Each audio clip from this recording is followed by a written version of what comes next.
Good morning, everyone, and welcome. We have got another Diamond sponsor session here, and we're going to be here within Digital, and this is going to be a panel discussion. So this is going to be an excellent one. I was reading through the description that they have, and it definitely fits in with everything that we've been going through for the past year and a half and everything. And the amount of information that you're going to get and you're going to learn from everyone who's here, priceless. So I am so happy to have them, and hosting this panel is going to be the VP of Market Management, and it's Caleb Branch. He's within Digital.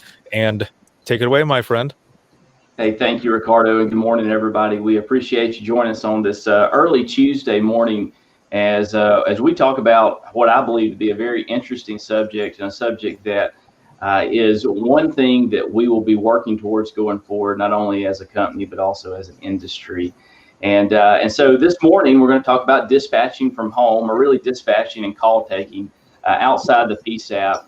I guess in view of COVID-19 and the events of 2020, some of that was really implemented at a very local level. And so I'd like to do an around the room to start with. And we'll start with Leah Misseldine, who's the Executive Director of the State Board in Alabama. So Leah, tell us a little bit about yourself and about your background. Hey guys, thanks for joining us this morning. It's a little bit early for some of you probably on this Tuesday morning, but again, thanks for your time. Thanks for having us. Thanks for tuning in. So I'm the Executive Director, as Caleb said, for the Alabama 911 Board.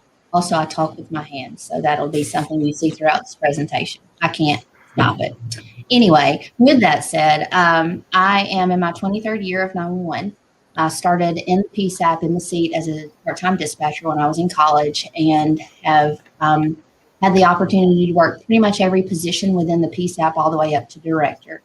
I also got the opportunity in 2013 to come work here at the state board, not as the director at the time, but to get in on the ground floor of 911 in the state of Alabama as far as a statewide program. So that's where I've been ever since, and I can't think of a better place to be right now. Thank you, Leah. Also joining us, we have Jim Lake, who's the Director of Charleston 911. And Jim, if you'll tell us a little bit about yourself.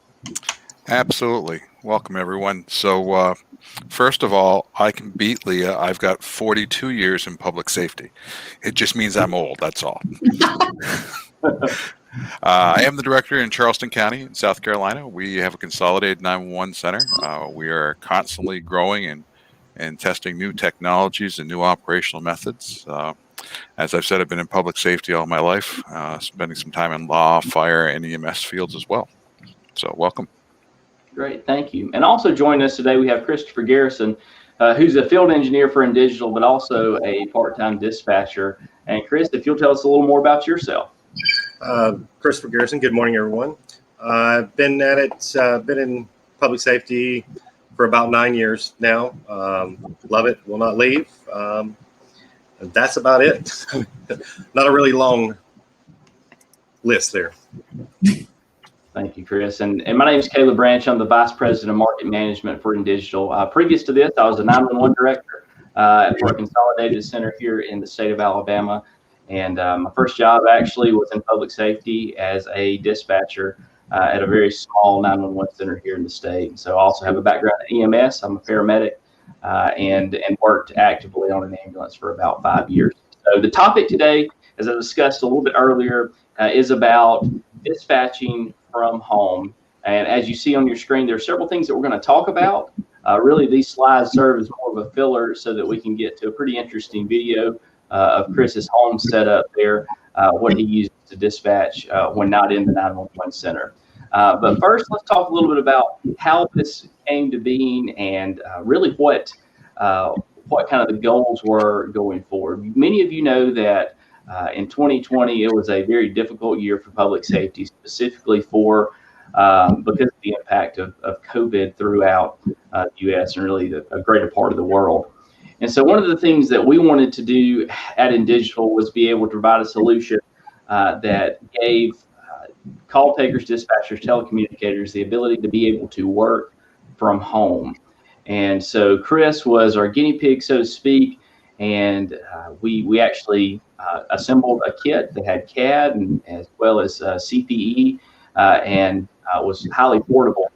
And we deployed that with him because he is also a part-time telecommunicator for the center, the 911 center there in the county that he lives. And so I want to show you this video, and that'll start our conversation really around dispatching and call taking from home.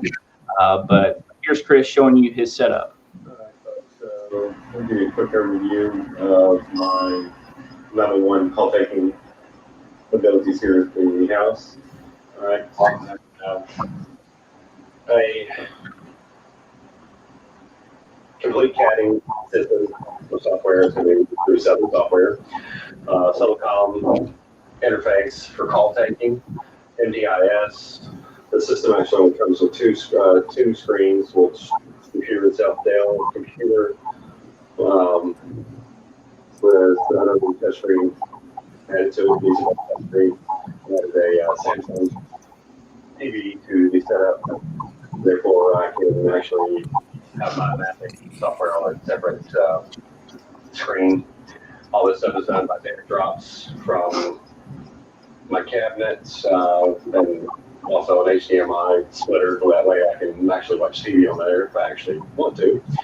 A Vivo phone, all right. These two are on battery backup here. If I actually lose power before my generator kicks in, all right. All of this stuff comes into a nice custom setup of Telecommunicating as a battery backup. Also in here, this battery backup will power our router, which is a 4G router. Comes with dual Verizon and AT&T SIM card. If at any point in time I was to lose my fiber, this will fill up where I'll have 4G access, 4G ability, and still be able to take 911 calls. This is all done with a VPN back to InDigital, and then a VPN back to our 911 center to be able to do the CAD software. It comes color coordinated with wiring. Each one of these wires actually have labels as to where they go, where to plug them into. Yellow is going to be Mevo, and the orange will be to my home internet, and the blue will go over to the back of the Dell computer. My setup's a little different because I don't have wires hanging across things and things like that. Little ADD, OCD, whatever you want to call it. I've made gaps throughout my house, and I'll come to my cabinets. And therefore, what I have done is actually set it up where my 911 internet connection, labeled 911, a nice little red keystone goes into my switch, and that's how my 911 station is actually connected to my home internet. The Dell computer itself, so where the blue cable comes in and goes back out to the Dell computer from the data drop on the wall. And this comes in, the yellow comes in here and it goes back out to the Mevo, which, as I said, is a data drop. I think that's about it. I don't know of anything else that I possibly can explain.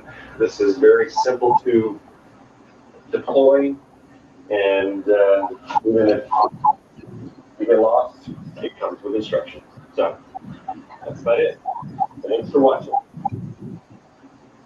All right, thank you, Chris. So that was a very interesting video, and I kind of want to jump into our discussion by first talking about how we got to this point in the state of Alabama, and I'll start off with Leah Misseldine to kind of give you basically a brief history of how we're able to do this now, and maybe would have been the case 5 years ago. Okay. So one of the major projects that was taken on by this board, actually it was inherited from our predecessor board, the wireless board, into the state board, is the ANGEN network, Alabama Next Generation Emergency Network. So we are, through the procurement process, we procured InDigital as our NG Core Services provider and EZNet provider. We have successfully deployed that EZNet throughout the state of Alabama now. So we have all PSAPs connected to the network, and it basically gives us the ability to enjoy all the benefits of an EZNet. And to Caleb's point, we would not have been able to do this 5 years ago just due to the lack of an engineered network and having all PSAPs connected throughout the state. With an EZNet, it gives you much more scalability, reliability, and the ability to configure things almost on the fly. We'll talk about a couple of things later in this presentation, where we can not necessarily have the setup Chris has in every place that you'd like to dispatch or call take, but it gives you the ability and sort of an almost plug and play type scenario to be able to do some of these things from, I think the title of the session is dispatching from home, but virtually from anywhere that has the right connectivity. Thank you, Leah. So Jim is a director in Charleston, South Carolina. And Jim, I know that you have recently come on to an ESInet, but you have been working on dispatching and call taking from home previous to this. And so tell us a little bit about your experience and some of the things that you've deployed in your center. Certainly. So originally we called it Operation Bunny Slippers. So if you can imagine somebody getting up in the morning, putting their bunny slippers on with their cup of coffee, sitting at the console. But my boss told me he didn't like that name, so I got to change it to something else, something colder like remote dispatching. But yeah, we've been working on it for quite a while. So when COVID hit, we were already pretty well prepared.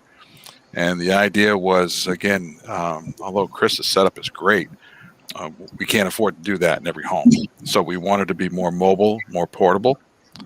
And so we started on that road. COVID hit, and then because we had some call takers with pre-existing conditions, we had to divide up the room. We had to move them somewhere else in the building, and we tested successfully and took calls from home. How long have you been doing that now? Was it just since COVID or pre-COVID? We had actually been testing it pre-COVID. With our IT team and some of our administrative staff, making sure we worked out all the bugs and connectivity issues. And then while we were testing during COVID, we spent about 3 months worth of time actually testing during COVID, actually doing it from home. We did do it all during COVID from remote sites. As Leah says, it's not just about dispatching from home, it's from anywhere. So we were able to diversify our staff so there was less exposure to possible COVID. That is really neat. Well, Chris, you're the only one in the group with actual experience dispatching and call taking from home. And while you have a really nice setup there, if you just boil it down to the basic parts, is this something that anybody can take into their home and be able to do? Yes, definitely. You know me, Caleb, I couldn't leave well enough alone, so that's why it is what it is at this point. So, but yes, it is anyone. The whole design behind our unit was for another dispatcher that was actually going to be moving to Colorado.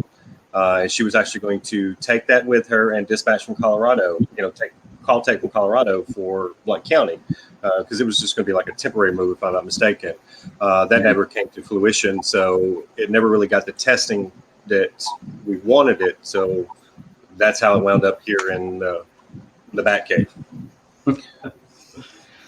So what you're telling me is that there's an employee that you all valued enough to be able to invest some money in some equipment, and then she was going to move 1,200 miles away, still call take for an area in Alabama while living in Denver, Colorado. Yes, sir. So yeah, that's the thing that I find neat about all this is their boundaries and jurisdictional lines no longer matter for the provision of 911 service and also for the serving of citizens. And so in order to be effective at that, regardless of what your location is or who you might be dispatching or call taking for, Leah, what are some of the things that you think you need to have in your arsenal to be successful in doing this remotely? I'm sorry, Caleb, you cut out. Did you call on me? Yeah, I did. I'm sorry.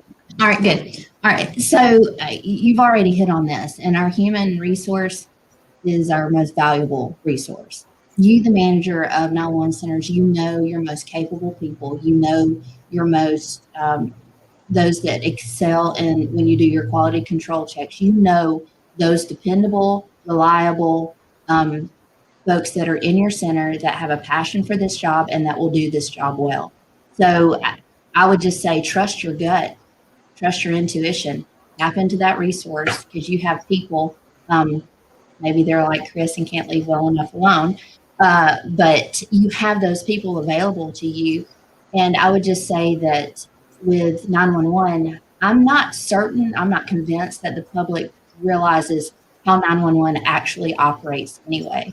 So I don't think this is so far out of the box or out of the expectation of even the public as to where you're actually physically located or sitting when you take that call.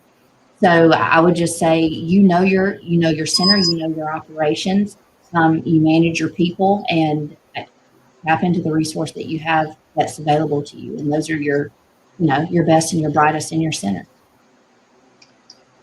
So Leah was talking about the best and the brightest and people that you know and can trust to be able to actually deploy this solution. So Jim, what else are you looking for in that quality applicant to be able to work outside of the roof which you normally would work under? I don't know if it's the correct term, but creativity. I don't need them to be at a Chris level, but I need them to be able to troubleshoot if something doesn't work and not to panic with that. Be able to identify what's not working and be able to either adjust it or let somebody know that there's a problem and they can fix it. But I think that creativity, that flexibility, and again, that trustworthiness. Although we're keeping an eye on them, we can monitor what they're doing. They have direct contact with us. We need to know that we can trust them to do the job. So you said something interesting, and I just kind of want to follow up with that about being able to keep an eye on them remotely. So how do you do that? Technology. Certainly, I'm not going to put a camera in their house and watch them. However, we see when they're logged on, when they're available to take calls. We can jump on those calls and we can listen in to how they're doing. We're doing quality assurance on those calls, so we're monitoring their progress. We're seeing what they're doing. So that's the piece that I think, as far as monitoring what they're doing, that's how we're doing that. And that certainly makes sense. And Chris, I'll let you jump in here to give us any more of your experience in terms of how did this affect your QA score, right? I know that PSAP does quality assurance. And so once you started working from home, what was the reflection of that working from home? My QA score actually improved being here at the house. And first I was like, okay. But you have less distraction. At least I have less distraction here at my house. You know, I don't have the radio system, so I don't have a lot of radios going on. I don't have, I know I'm surrounded by screens, but I don't have a TV going while I'm down here doing this. I don't have people asking me questions. I can truly concentrate on the task at hand. I'm a little OCD, ADD, and probably like 7 other 3-letter acronyms. Who knows? But a little squirrely, as you can watch some of the videos. But I found it to improve myself being down here versus being in the center. And so I'll tell you all, that is a loaded question. I asked his QA officer before former QA officer, before I posed that question, just to make sure that I was setting him up for success there. And that's what she said as well, is that, you know, our QA scores organization-wide would improve greatly if more people were able to work maybe outside of this building where distractions are limited. So we've talked about kind of what we're looking for in an applicant for this, or somebody. We talked about the technology. And I'll kind of couch this question in a different way, and I'll start with you, Leah. What do you see as the greatest benefit to this piece of technology for the assistance to citizens and visitors of wherever that PSAP might operate? I want to tag in on something that you guys just talked about, as far as there's a lot of conversation and even training and classes available about the culture and the PSAP. And I think this might be one of those opportunities, especially coming out of a particularly hard year in 2020.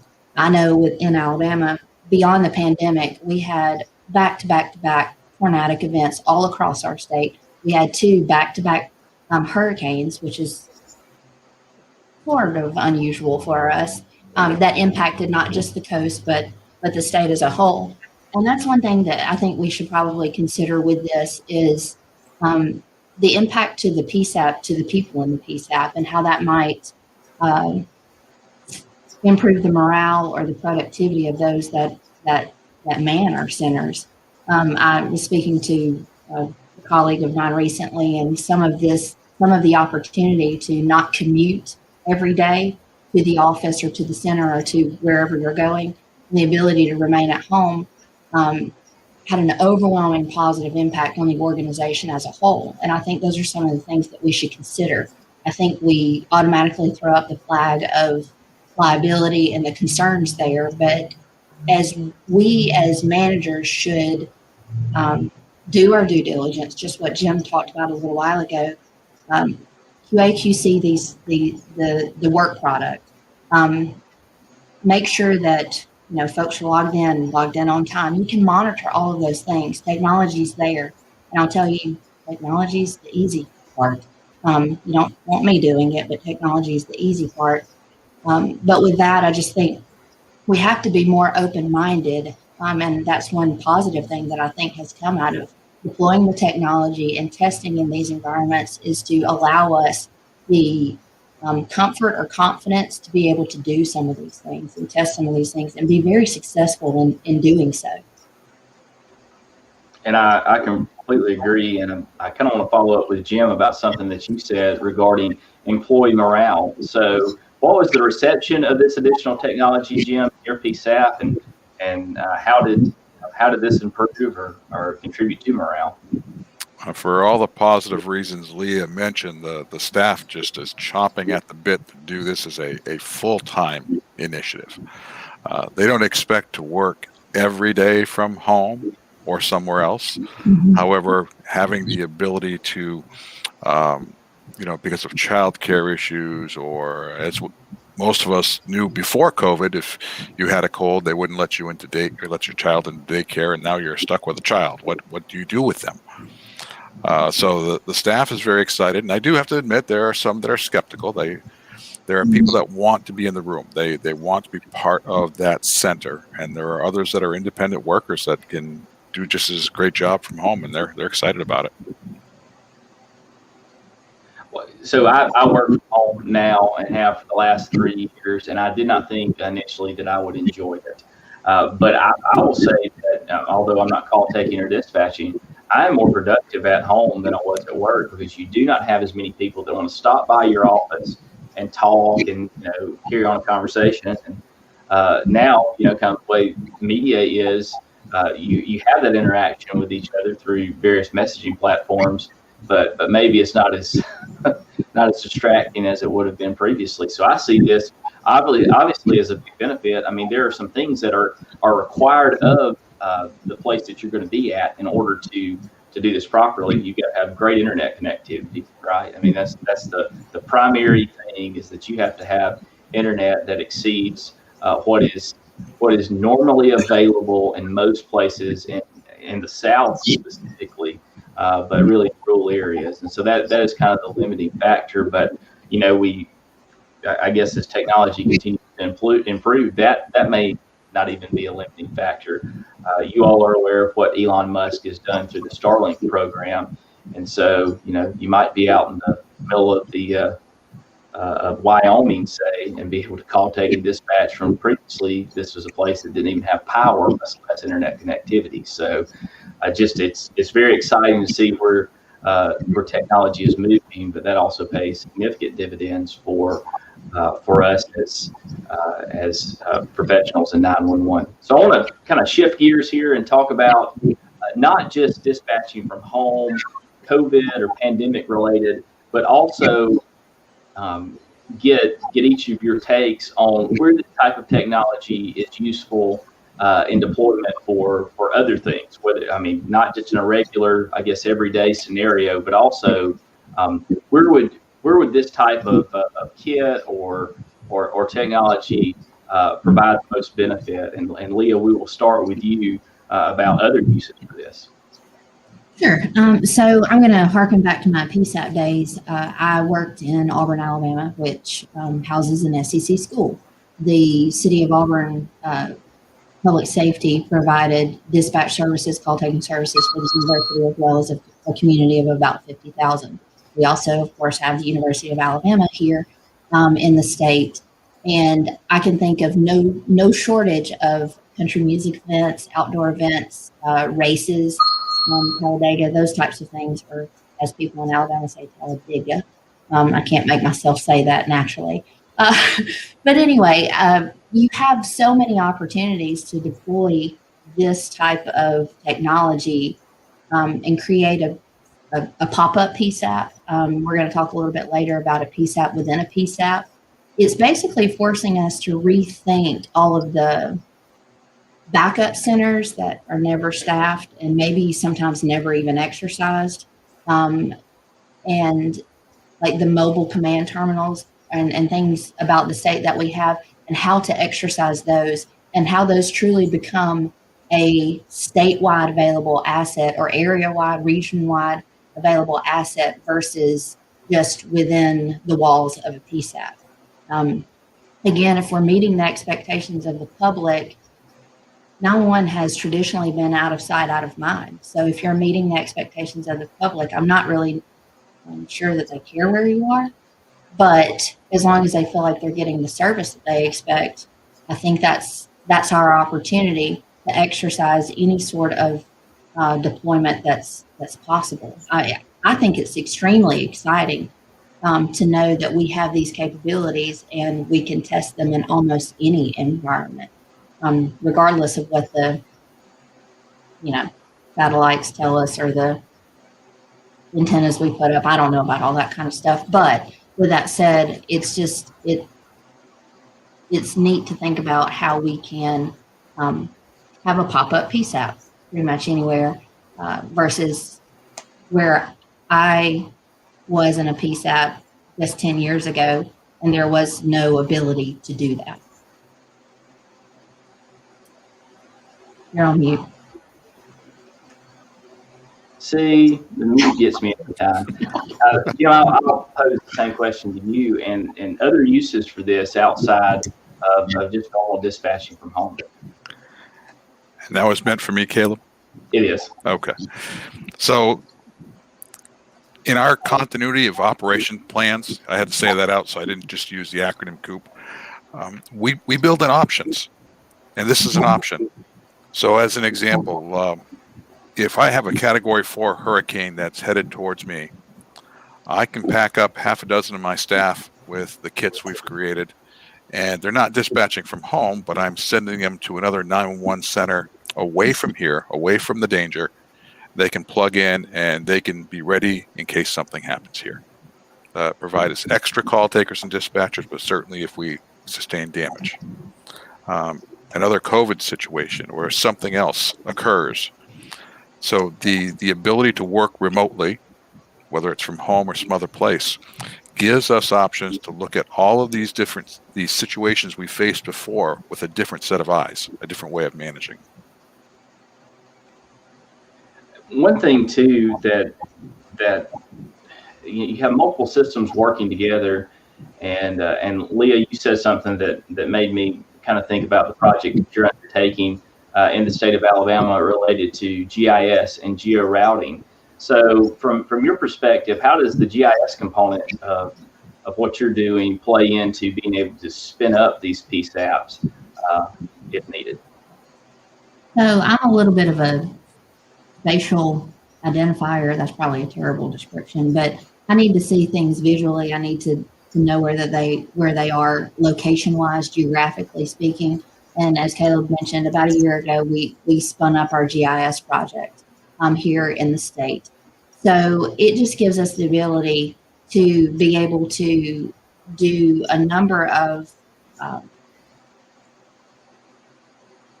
validation and verification, well, to deploy a number of validation verification tools across the state so that we can know all about or tag all those nuances about dispatch and all those sorts of things.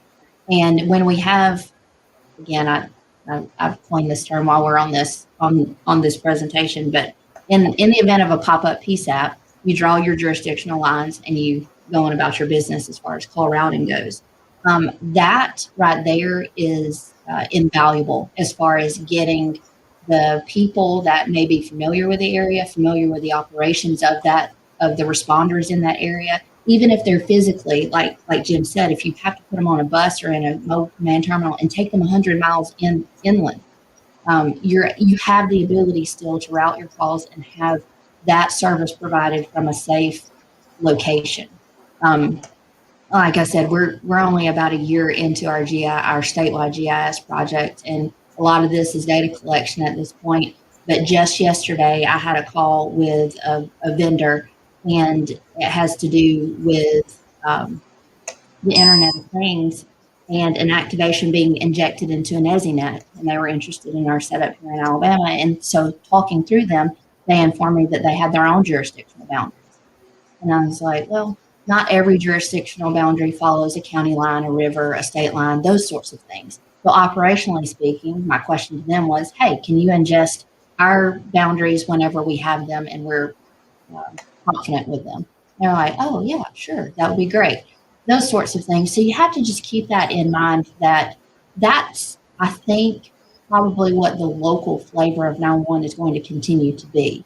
I think the response is almost always going to be local. In my career, I believe. I have seen a lot of change in the last 5 to 7 years. But I think as far as 911, it's not necessarily that they're going to have to be sitting in the PSAP in the jurisdiction that they serve. One of the things that I have thought a lot about is what happens when you've had this PSAP that is created out of a polygon and then calls begin to route there. What is the human capital that needs to be involved for being able to operate that PSAP appropriately? So, Chris, this question is for you. Say you're a part of the deployment somewhere that you do not have any kind of base experience call taking or dispatching in that area. What would you need, Chris, in order to be able to be successful in your job for a pop-up PSAP, since we've coined that term here in the last 30 minutes, that you're not familiar with the area or the responders? Yeah, that's a good one. For me, mapping, I mean, not to, Leah, but a map with where my responders are, where they're going, how fast, knowing where everybody is, because I'm very similar. I need to know where my units are, where they're coming from, how long it's going to take them. You can do this stuff from memory, but no, in a new setting, not knowing where I'm at, mapping. So that's what I thought too, is that you need good GIS data, and also what we used to refer to in the PSAP is FMP data, or fire medical forensics data. So you need to know the address, any special considerations with the address, as well as be able to graphically represent that in map form, and then also send that out for consumption by the responders. So a lot of that begins and ends, right? You can get the call to the right place, but you've got to have great CAD data to support the telecommunicator in the decision that is made. In addition to that, you have to have good map data to be able to show, who the responders are at a very basic level. So that is important to me. And I'll say, and really, Jim, I'll start with you, and this question really is also for Leah as well. But how do you work together to ensure that you have that good base data so that, I guess at an initial phase, you can support your neighbor, but then eventually you can support PSAPs that aren't your neighbor? Yeah, it's a great question. We sometimes struggle with sharing information amongst public safety. I don't know why it is, but we feel like this is all ours and you can't have it. We've actually entered into several agreements to share not only the GIS data but CAD data as well. We're working with 4 other PSAPs in our geographic area to back each other up, provide mutual aid and automatic aid. And the good part about it is that we have a formal intergovernmental agreement. I'm amazed at how many PSAPs don't have a formal agreement that defines what they're going to share, what they're not going to share. And then, of course, as we know, as leaders change, so does those alliances. So having the agreements in place, the legal agreements to make sure that you can share the data, having that data, I think it's critical. Absolutely.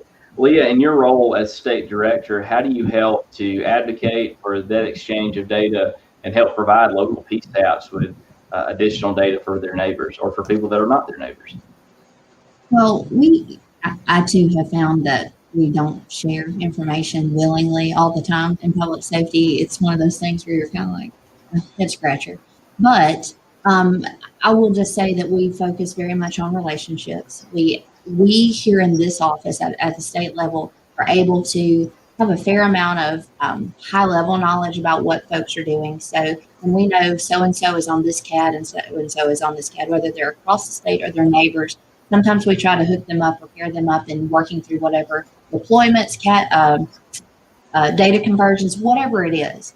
The same is true about our border counties around the state of Alabama. So Alabama has a NGCS deployed. So we have 4 states that border us, all in varying stages of 911. Yes.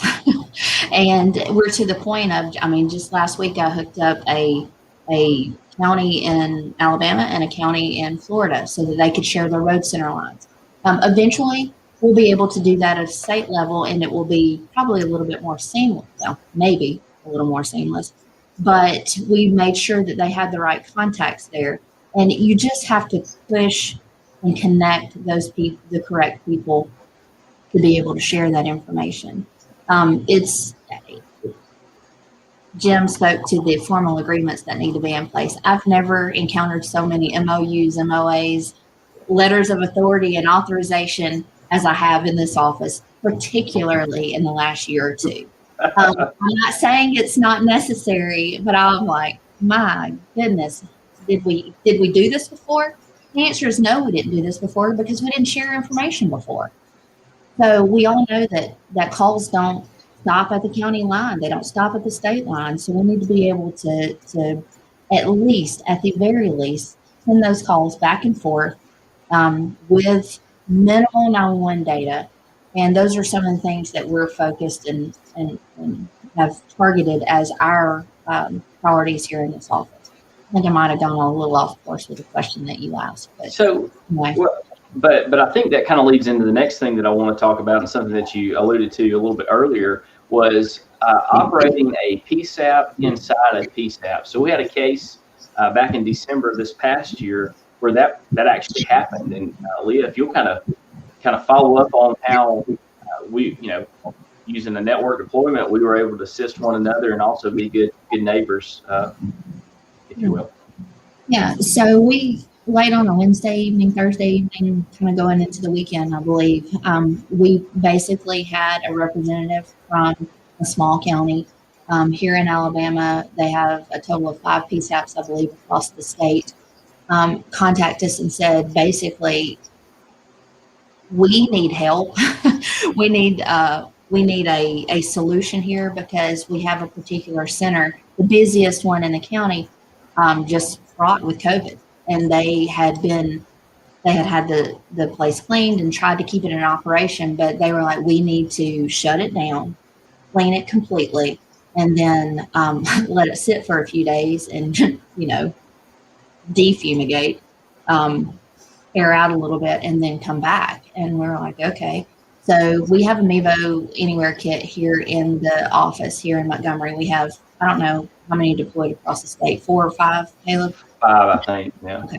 So one is here in our office in Montgomery, which we're very central in the state. of Alabama, and Alabama's kind of long, so we attempt to keep them kind of staged in regions that are easily deployable.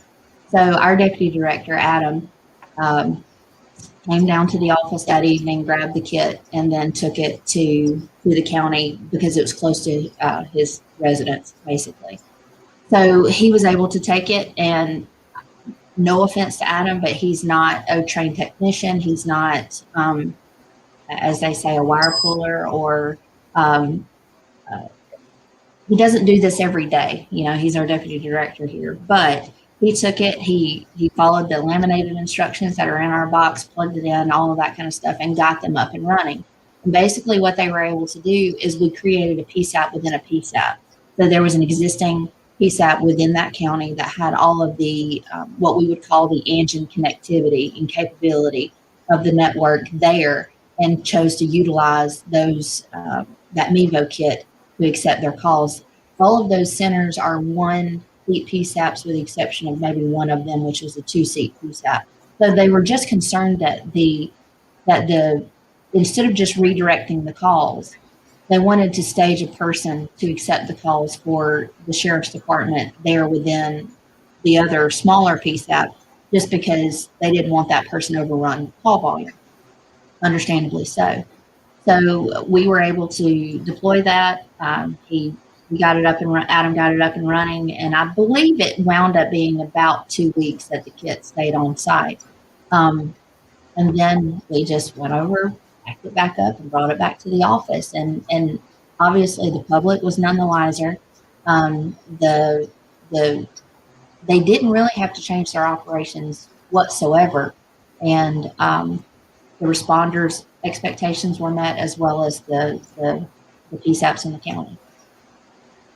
So it's kind of interesting that you talk about that you had essentially different center employees that reported to another center for a period of time. And I noticed Jeremy in the comments had made a comment about secondary centers, and this remote operation is not just for COVID times; it can be for any time. And I completely agree with that.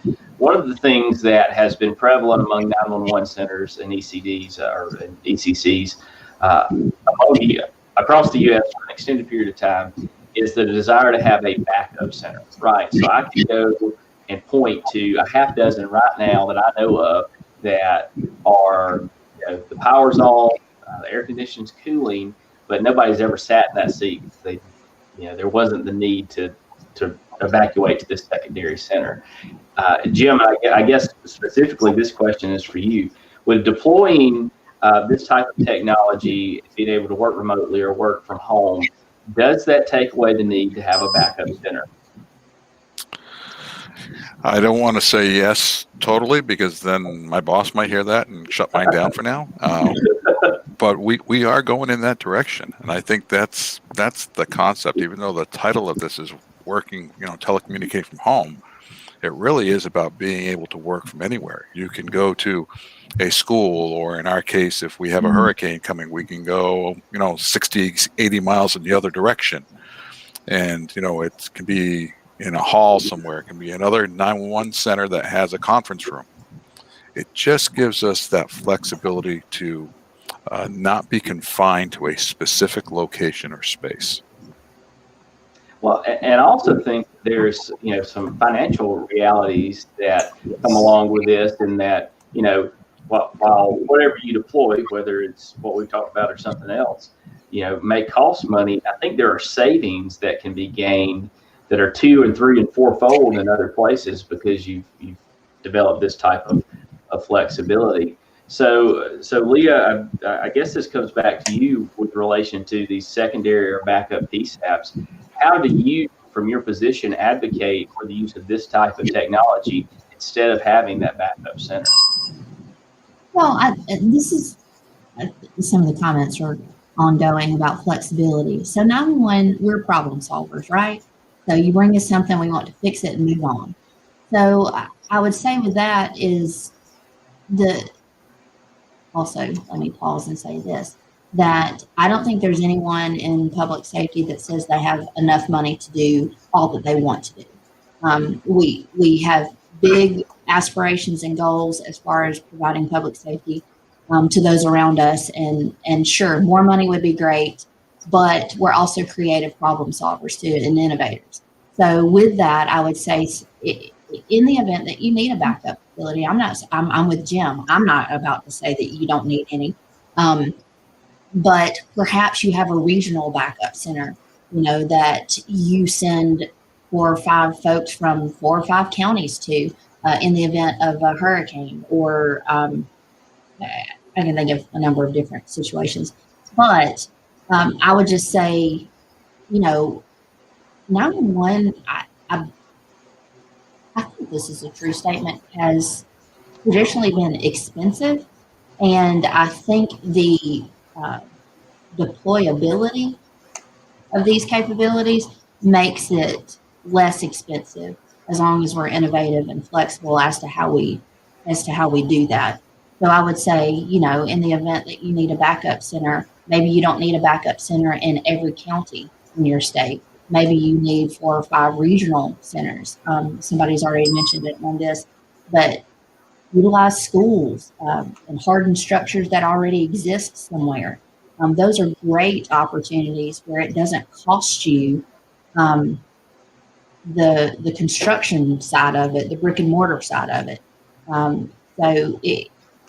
Utilize your public-private partnerships to make sure that there's, a facility that has all sorts of backup power and connectivity and those sorts of things, with not just public organizations, but maybe private organizations, your utility providers, things like that. It's just, it gives us the opportunity, again, we've already said it, to think outside the box. And I will say in 911, we'll make it work. We might complain about it while we're trying to figure it out, but we will make it work. So I just think that we have to shift our thought processes to just not the traditional 911 that we're used to. And I'm a process person. I like things to be in order and the way that they are. And I'll just say, in my tenure in 911, change is exponential now, whereas something that lasted 10 to 12 years now lasts 3 to 5. And I think that's only going to change. And there's more and more apps and capability and all this stuff coming at us. And I just think we need to change our focus to be able to do it accordingly. Because, we're good at what we do. We just need to be a little bit more nimble, perhaps. So one of the 911 centers here in the state of Alabama has a very nice mobile PSAP. I mean, that's what it is. It's what it amounts to. It's satellite connected mobile PSAP. And to me, that seems like the wave of the future, because that truck is somewhat centrally located in South Alabama. It can be in a majority of places in a fairly short period of time. But it's PSAP owned, and if we could just replicate something like that in other places, and then have people that were very much interested in ensuring that the equipment was tested regularly, as well as it was deployed at some semi-regular interval to be able to just to test functionality. I see that as a very beneficial piece of equipment, also a great use of money, because it is not brick and mortar. You can move it to literally wherever you need it at that period of time. While it's not a hardened structure, it is set up to be able to accommodate dispatchers, telecommunicators for an extended period of time. So I hope to see more of that happen, maybe in many places as well. So we're bumping up against our time, and so I'll just kind of go around the room. And first of all, I appreciate all of you joining us, and I just kind of want to get your closing thoughts or perspective on this topic, or anything else that we've not talked about. So Leah, we'll start with you. We've covered a lot of ground here during this session. I don't really have anything else that I wanted to touch on, except I would speak to the leadership in the 911 centers of trust your people, trust their abilities, tap into their potential, and ask their ideas, engage them. I was involved in a session or a conference last week, and some of your best ideas are going to come from the seat in the PSAPs. They're going to have the best suggestions. So I would just encourage, actually, I would implore the leadership within the PSAPs to kind of bridge the gap between the policymakers and the operators, and make certain that you're utilizing everything that's in your tool belt to the best of its ability. Jim, your turn. Every leader in the PSAP community should be looking at some type of remote call taking and dispatching. If you haven't started it already, you're way behind the curve. You've put yourself in a very bad position, because something bad is going to happen at some point. You're going to need to have that ability, that flexibility. It may not be working from somebody's living room or somebody's office in their home, but you will have to remote call, take, or dispatch from somewhere. Absolutely. Chris, any closing thoughts? Just to touch on both what Leah and Jim said, is I think leadership in the PSAPs need to broaden their thought process and think outside the actual building. There's so much more potential and money to be saved. I agree. So, and I like one of the comments that just came in. Roxy said, "I want to be Jim Lake when I grow up." So do Me I. too, Roxy. Me too. Well, thanks everybody for joining us. I think that Ricardo actually is going to come back in now and close this out.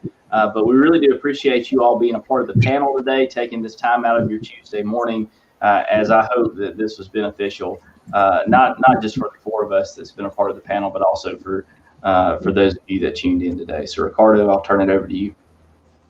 Yeah, so there was a question that came in. I'm not sure if you answered it. I was doing double duty, so I had two different sessions going on at the same time. But the question that did come in here was, do you go out and test the internet connectivity for your prospective employees? Jim, we'll start with you on that. We actually send them out with kits that have cradle points, dual SIM cradle points. So we're using those. We found, especially during the pandemic, the internet was just not reliable enough to rely on someone's home internet capability. And Chris, what did you do at your home in order to test connectivity? Plugged it up. As far as, I have systems that monitors all my stuff at this, 24/7. I could be anywhere in the state and I'll know what's going on in my house with my connectivity. But that's me. Not everybody is me. As crazy as I am, shall I say? Good deal. Well, thanks for pointing that out, Ricardo. I had not seen that question. So. No, not at all. That's all. It's all good. We have those that come in there, and we recommend and suggest that people use that part just so that we can do it at the end, because now when people come to watch it in the on demand and they click on that question, it'll go exactly to that point where the video is where you guys answered. So that is good. Also, it doesn't break up the flow or anything. And this was an excellent session looking at the comments and everything that's in here. Man, you guys had a lot going on in here, so thank you so very much for this session. It's an important one, and to have all of you on here and what you do, I mean, doesn't get much better than this. So excellent job, and thank you again, InDigital, for being a diamond sponsor of Dare to Be Great 3. Happy to do it. Also, if any of you want to jump into the Discord community at all, you may do so. There's a link down there at the bottom for all those who are watching right now. You can do so as well. There are a lot of people in there who are connecting further, asking questions of not only the conference speakers, but also the sponsor speakers as well. Just getting extra information, and some of them are sharing some of their materials as well in reference to PowerPoints, videos, or anything like that. So feel free. It is there. And then also for those who are watching, make sure to jump on to withinthetrenches.net/conference and head down to sponsors, and you can see and learn more about not only InDigital, but each one of our speakers and their session that they did today. So thank you all again very much, and we'll see you all in the next one. Thanks, everybody. Thank you. Thanks, guys.